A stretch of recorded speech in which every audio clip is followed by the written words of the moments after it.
Dalam sejarah kenabian, Nabi Ibrahim adalah sosok yang menonjol karena keteguhan iman dan pengorbanannya yang luar biasa. Ia bukan hanya dikenal sebagai Abul Anbiya, bapak para nabi, tapi juga sebagai manusia yang diuji dengan cobaan paling berat, namun tetap tegak berdiri atas dasar tauhid.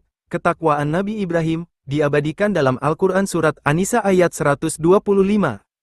Nabi Ibrahim pernah dijatuhi hukuman yang sangat berat oleh kaumnya, yaitu dibakar hidup-hidup.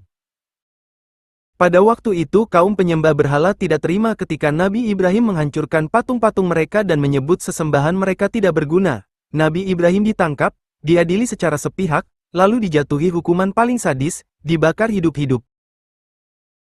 Allah menunjukkan kuasanya, sesaat sebelum tubuh Nabi Ibrahim menyentuh bara api, turun perintah dari langit, "Wahai api, jadilah kamu dingin dan keselamatan bagi Ibrahim." Qs. Al-Anbiya 69. Seketika, api yang panas itu menjadi dingin, tidak hanya tidak membakar, tetapi juga tidak membahayakan. Nabi Ibrahim berdiri tenang, tanpa rasa takut.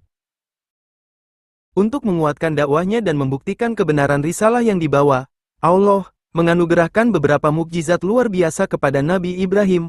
Mukjizat-mukjizat itu tidak hanya mengubah jalan hidupnya, tetapi juga meninggalkan jejak yang hingga kini menjadi pelajaran berharga bagi umat manusia.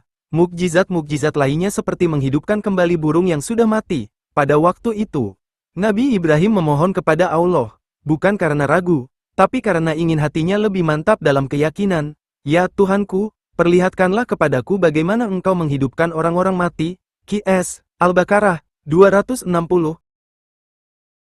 Allah pun mengabulkan.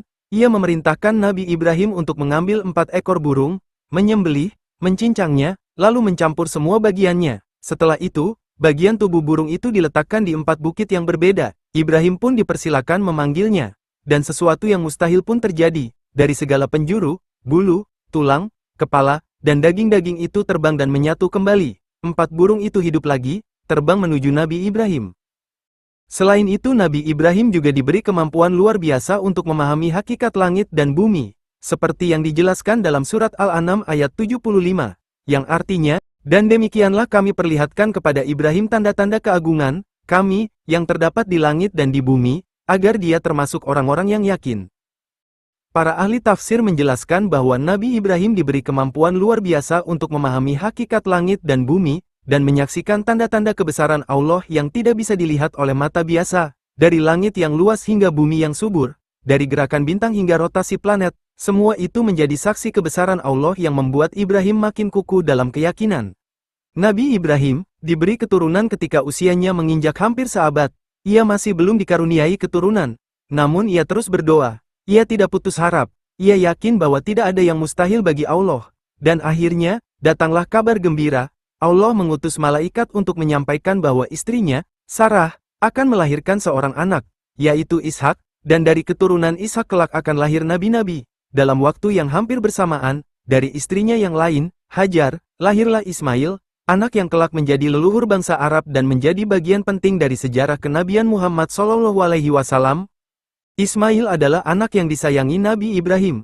Allah Subhanahu wa Ta'ala menguji Nabi Ibrahim dengan perintah yang mengguncang, yakni menyembelih putranya sendiri, Ismail, anak yang sangat ia cintai. Dengan ketundukan luar biasa, Ibrahim bersiap melakukan perintah tersebut. Ismail pun taat, menunjukkan sikap tawakal yang jarang ditemui bahkan pada orang dewasa. Tapi sebelum pedang itu menyentuh leher Ismail, Allah menggantikannya dengan seekor domba dari surga. Kisah ini diabadikan dalam Al-Quran Surat As-Saffat ayat 107, yang artinya, "Dan kami tebus anak itu dengan seekor sembelihan yang besar." Peristiwa ini menjadi asal mula ibadah kurban, yang hingga hari ini masih dijalankan umat Islam sebagai bentuk ketakwaan dan pengingat akan pengorbanan Nabi Ibrahim.